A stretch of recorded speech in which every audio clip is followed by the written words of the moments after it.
अस्सलाम वालेकुम। आप देख रहे हैं मुबशर लुकमान चैनल। मेरा नाम मुबशर लुकमान है और पाकिस्तान के लिए एक बड़ी गोल्डन अपॉर्चुनिटी आई है। अगर पाकिस्तान चाहता है कि आईएमएफ की दलदल से निकल जाए, अगर पाकिस्तान चाहता है कि इसको 1 साल के अंदर अंदर आईएमएफ को खुदा हाफिज कह दे हमेशा के लिए, और पाकिस्तान में बिजली फिर आधी कीमत पे हो जाए और पेट्रोल भी मुनासिब कीमत पे हो जाए, डॉलर भी बहुत कम हो जाए, क्यों? ये तो सारे आईएमएफ के प्रेशर्स हैं हमारे ऊपर।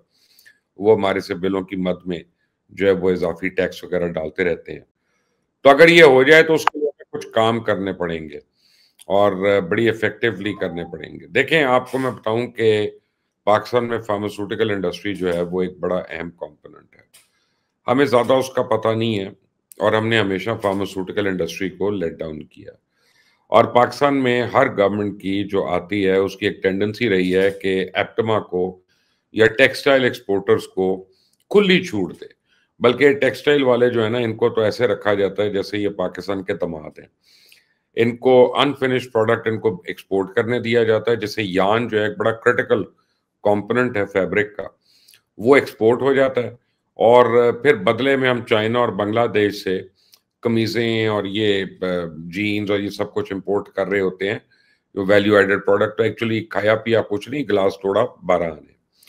अब मैं आपको इसमें एक और बात बताता हूँ कि अगर $25 बिलियन गवर्नमेंट कह रही है कि जी हमने इस साल एक्सपोर्ट की है और उसमें मेजर कंपोनेंट ये टेक्सटाइल वालों का है, तो उसमें होता क्या है कि $5 से $7 बिलियन के इनको वापस करने पड़ते हैं, किक बैक्स वगैरह या जो भी उसकी टर्म्स हैं कि जी इनको इतने एक्सपोर्ट करेंगे तो इतने पैसे इनको दिए गवर्नमेंट देगी, उसमें वो चला जाता है। तो एक्चुअली आपकी एक्सपोर्ट जो है वो, ये जो फिगर दिखाया जा रहा है ये शायद सही नहीं है और उससे कम होती है और काफी कम होती है। तब पाकिस्तान का जो वे फॉरवर्ड है ना, वो सिर्फ दो चीजों में है। एक ये है कि खुद मुख्तारी और दूसरा ये है कि एक्सपोर्ट्स के अंदर जब तक आप इस मुल्क में हर आइटम को एक्सपोर्ट करने के काबिल नहीं होते, चाहे वो चाय पीने वाला मग हो, चाहे वो बॉल पॉइंट हो, चाहे लाइटर हो, चाहे जो मर्जी चीज हो, और जब तक आप अपनी फूड के ऊपर जो है वो सेल्फ सफिशिएंट नहीं होते, आप एक स्ट्रॉन्ग वाइब्रेंट कंट्री नहीं बन सकते। अब मैंने फार्मास्यूटिकल इंडस्ट्री का एक नाम लिया था पहले। फार्मास्यूटिकल इंडस्ट्री जो है ना, ये एक सौतेले बच्चे की तरह, वो सौतेला बच्चा जिसको कोई भी माँ बाप जो है ना वो मजबूरी में रखते जरूर हैं, लेकिन ईद बकरीद तो उसको नए कपड़े भी दे देते हैं दिखाने के लिए लोगों को कि देखो हमने तो इसको लेके पाला, ले पालक है, लेकिन हमने इसको इस ईद पे नया जोड़ा लेके दिया जी, इसको इस ईद पे नई जूती लेके दी। यही फार्मा इंडस्ट्री के साथ है। फार्मा इंडस्ट्री को ना उस तरह के रिबेट्स मिलते हैं, ना उसको उस तरह के इंसेंटिव्स मिलते हैं, ना उसके लिए कुछ स्पेशलाइज्ड एरियाज हैं जिसकी वजह से वो अपनी या तो कैपेसिटी बढ़ाएं या अपनी एक्सपोर्ट्स को बढ़ाएं। अब मैं आपको एक बात समझाना चाहता हूँ। इंडिया की फार्मा इंडस्ट्री $10 बिलियन से ज्यादा की दवाइयां जो हैं हर साल एक्सपोर्ट कर रही है अमेरिका को। और आप इससे सोच लें कि अगर अमेरिका जैसा मुल्क जो है उसको इंडिया जैसे मुल्क से अगर उसको पैनाडोल की गोली या पैरासिटामोल की गोली इंपोर्ट करनी है या कोई और दवाई इंपोर्ट करनी है, तो इसमें क्या पोटेंशियल है? इसका मतलब है कि दुनिया का हर मुल्क आपका बायर है, पोटेंशियल बायर है। अगर अमेरिका है तो फिर दुनिया का हर मुल्क में मोर और लेस जो है दवाइयां इंपोर्ट होती हैं, स्पेशली जो लो एंड मेडिकेशन होती है या बहुत स्पेशलाइज्ड मेडिकेशंस होती हैं, वो हर जगह नहीं बन सकती कॉस्ट की वजह से, R&D की वजह से और चीजों की वजह से। अब ये एक बड़ी स्पेशलाइज्ड फील्ड है, मुझे इसका इतना नहीं पता जितना पता होना चाहिए, लेकिन मुझे उतना ही पता है जितने मैंने इनके ऊपर आज तक शोज किए हैं। लेकिन आज अगर गवर्नमेंट एकदम से यानी फौरी तौर पे 3 किस्म के काम करे फार्मास्यूटिकल इंडस्ट्री के साथ, तो पाकिस्तान इंडिया का वो जो गैप है $10 बिलियन का, उसको पाकिस्तान आज कवर कर सकता है। हम बड़े खुश हैं कि जी इंडिया पे टैरिफ लग गए, इंडिया पे ये हो गया, लेकिन उसका हमें क्या फायदा हुआ है? इंडिया को तो नुकसान हो रहा है, लेकिन हम उस फायदे से हम उससे कैसे फायदा उठाएं, ये हमें ना समझ आ रही है, ना को हमें समझा रहा है, ना हम अपनी एक्सपोर्ट्स पे काम कर रहे हैं। अब मेजॉरिटी आपकी एक्सपोर्ट्स, आप जिससे बात करो कहता है जी पावर कॉस्ट हमारी इतनी हाई है, हम कैसे एक्सपोर्ट करें। वो कहता है जी हमारे पास लेबर ही नहीं है, सरप्लस जो काम लेबर वो जो टेक्निकली ट्रेंड हो, तो वो नहीं है हमारे पास। हम कैसे ऑप्टिमाइज करें, हमारी कॉस्ट तो इतनी पड़ जाती है। फिर वो गवर्नमेंट से रिबेट्स मांग रहे होते हैं। और फिर ये टेक्सटाइल इंडस्ट्री वाले जैसे हैं ये गवर्नमेंट को प्रेशराइज कर रहे होते हैं कि डॉलर कम नहीं होने देना, क्योंकि डॉलर जितना ज्यादा होता है इनका मुनाफा उतना ज्यादा होता है। तो डॉलर अगर आज भी अपनी असली सेहत पे आ जाए और असली कीमत पे आ जाए, तो मैं एक मोहतात अंदाजे के मुताबिक बता रहा हूं कि पाकिस्तान में डॉलर जो है 230 रुपए से ज्यादा का नहीं होना चाहिए। और अगर उसे मेहनत की जाए तो बड़े आराम से वो 200 के भी नीचे होगा। लेकिन हमारे एक्सपोर्टर्स जो हैं जिन्होंने डॉलर में बुक किया हुआ, उनको जब रुपया कन्वर्ट होता है तो उनको बहुत ज्यादा मिलते हैं, तो वो उसमें बड़े खुश हैं, वो डॉलर को नीचे नहीं होने देते। और ये एक माफिया है जो, और गवर्नमेंट उनके हाथों आप समझें कि कैद हुई भी है, उनके हाथों में यरगमाल बनी हुई है। तो अब फार्मास्यूटिकल इंडस्ट्री को क्या कर सकते हैं? फार्मास्यूटिकल इंडस्ट्री के ऊपर हर किस्म का टैक्स इमीडिएटली खत्म कर देना चाहिए, हर किस्म की टैक्सेशन उसके ऊपर खत्म कर देनी चाहिए। फार्मा इंडस्ट्री के लिए इंपोर्ट्स जो हैं वो फौरन ओपन कर देनी चाहिए और उनके ऊपर मेजर टैक्स रिलीफ देना चाहिए, क्योंकि बहुत सी दवाइयां हैं जिनके रॉ मटेरियल जो है वो तो इंपोर्ट करना पड़ता है, वो यहाँ पे अवेलेबल नहीं है। तो चाहे वो कैंसर की हो, चाहे वो कार्डियक हो, चाहे वो कोई और बीमारियां हों, डायबिटीज की हों, तो अगर इनको रॉ मटेरियल अवेलेबल होगा, ये सस्ती दवाई बनाएंगे, तो फिर अमेरिका जैसी मार्केट इनके हाथों में होगी, फिर यूरोप की मार्केट इनके हाथों में होगी, फिर ऑस्ट्रेलिया की मार्केट इनके हाथों में होगी, फिर साउथ अफ्रीका वगैरह हर जगह आपकी फार्मास्यूटिकल इंडस्ट्री जो है वो जाके रूल कर सकती है। अब फार्मास्यूटिकल इंडस्ट्री का सबसे बड़ा प्रॉब्लम यह है कि ये जो है अपने अंदर रहते हैं। ये इतनी ज्यादा टेक्निकल इंडस्ट्री है कि इनकी बात समझने के लिए भी एक आदमी को दोबारा से मैट्रिक करना पड़ता है। कि अगर कोई आके मुझे बताता है कि यार ये इंजेक्शन मैं बना रहा हूँ या ये मैं सिरिंज बना रहा हूँ और इसको आईएसओ सर्टिफिकेशन के लिए मुझे ये करना मुझे समझ ही नहीं आती। तो यही हाल हमारी ब्यूरोक्रेसी का भी है। और वो समझते हैं कि यार ये पता नहीं अरबपति लोग हैं और कितने अरबों रुपया कमा रहे हैं, और वो उनके आगे रोड़े अटका रहे होते हैं। तो 3 स्टेप्स फौरी तौर पे गवर्नमेंट को लेने चाहिए। फार्मा इंडस्ट्री को इमीडिएट रिलीफ देनी चाहिए किसी भी किस्म के टैक्स से, वैसे भी लाइफ सेविंग है, वैसे भी हमारी सेहतों का ताल्लुक है उससे।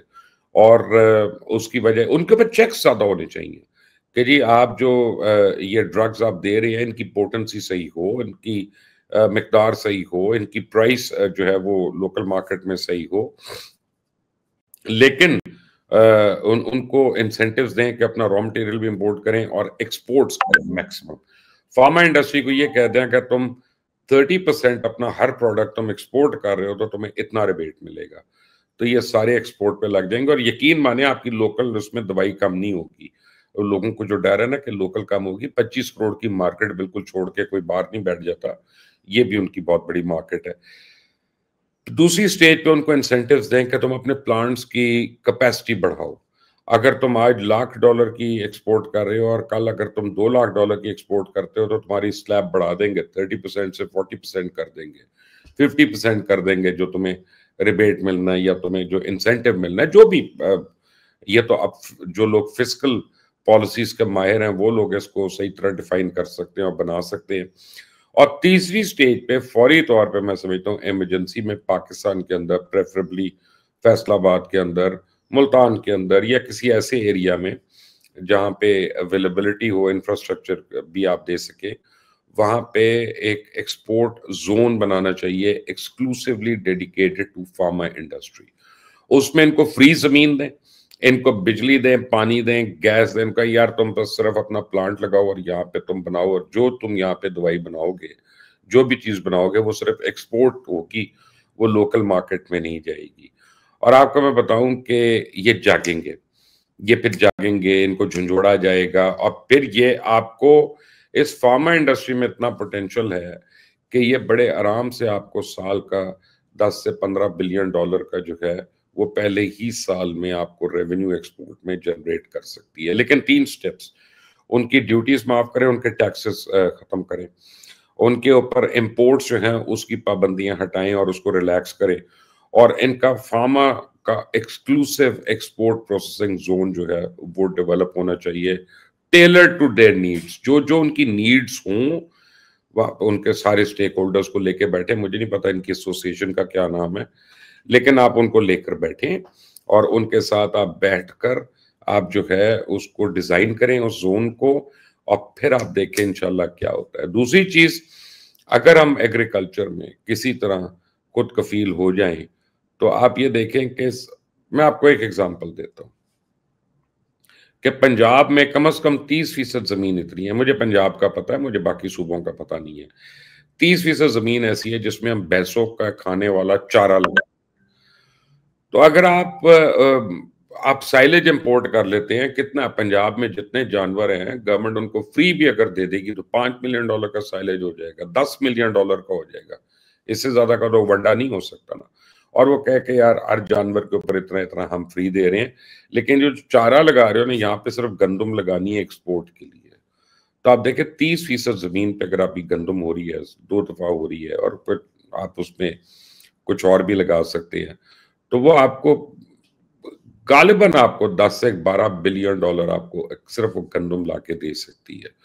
और अपनी स्मगलिंग पर रोकथाम करें। ये जो अफगानिस्तान स्मगल हो रही है, गंदम भी, आटा भी, चोकर भी, सब कुछ, इसके ऊपर रोकथाम करें कि जो वहां पे स्मगल करता है उसको पकड़ के टांगे। अब अफगानिस्तान के साथ हमें उसी तरह करना है जिस तरह ये हम इंडिया के साथ डील करते हैं, हमें उनको उनकी औकात में रखना है। सो दो इमीडिएट जो डिपार्टमेंट्स हैं जिसके अंदर गवर्नमेंट को फौरी तौर पे इंसेंटिव्स देने चाहिए, एक फार्मास्यूटिकल इंडस्ट्री है। और फार्मास्यूटिकल इंडस्ट्री जो है उसमें मैंने कहा उनको जो एग्जिस्टिंग कैपेसिटी है उसको बढ़ाने के लिए इनको आपको सॉफ्ट लोन्स देने चाहिए। मैं तो कहता हूँ इंटरेस्ट फ्री लोन्स दें। ओ भाई, वो बढ़ाएंगे तो वो नौकरियां भी देंगे, नौकरियां देंगे, फिर एक्सपोर्ट भी करेंगे, एक्सपोर्ट करेंगे तो डॉलर आएंगे, गवर्नमेंट को तो हर हाल में फायदा है। इनको आप बल्कि फार्मा इंडस्ट्री के लिए 5 साल के लिए इसको टैक्स फ्री कर दें कि इनसे टैक्स नहीं चार्ज होगा, और इनको टैक्स फ्री लोन्स इनको मिले या इंटरेस्ट फ्री लोन्स मिले या बड़े सॉफ्ट टर्म्स पे इनको लोन्स मिले ताकि अपनी कैपेसिटीज बढ़ाएं।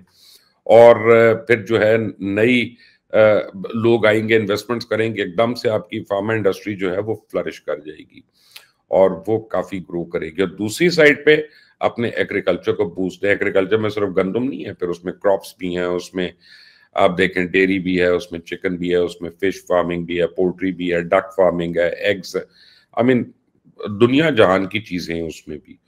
हम सिर्फ यहाँ गंदम चावल जैसे पूरे मुल्क में सिर्फ क्रिकेट हमें खेलनी आती है, तो टेक्सटाइल, क्रिकेट और गंदम, इन 3 चीजों से जरा ग्रेजुएट करें और पाकिस्तान में और अपॉर्चुनिटीज को एक्सप्लोर करें, बहुत फायदा होगा। ये मेरी राय है। अपना ख्याल रखें। Until the next time, Allah Hafiz.